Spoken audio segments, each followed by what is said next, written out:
pressure yakwatibwa wadde abagamba nti bamukwata si be bamukwata abamukwata baali balala. Waliwo omukyala ali London yali yakwogera ne pressure ennaku 2 emabega namugamba pressure byokola birekera awo. Pressure anoonya asylum yafuna visa ya UK. Pressure era ekibadde kimukozesa ebyo byonna anoonya asylum. Era mu script ya pressure okumusiba kimukolera ndoza era bulijjo kyabuzaako abamanyi ebintu bya asylum kasita bakusiba osobola okufuna asylum mangu. Waliwo omukyala eyuke bamuyita Patricia yabadde awa pressure sente ngera yamubalira ebintu bya asylum. So pressure ina visa ya UK already. Era mu nnaku zino pressure abadde agenda UK kufuna asylum. Nenge bibula mu script ye chobola abadde avuma nnyo President Museveni. Pressure asoka n'avuma President Museveni ngaloza abawagizi ba Museveni banamusiba. Nalabanga bw'avuma President Museveni tebamusibye. N'avuma Ssaabasajja Kabaka.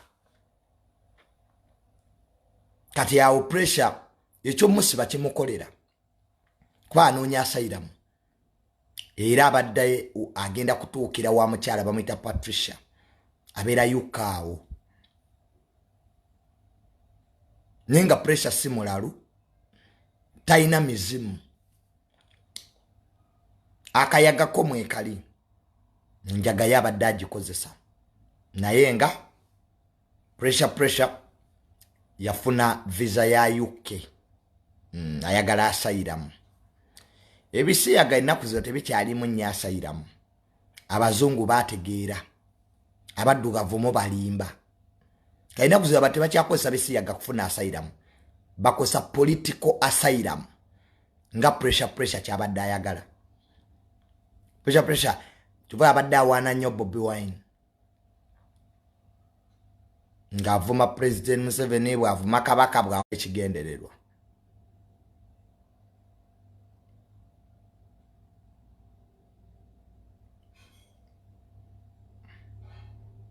Abadde aina ekigendererwa naye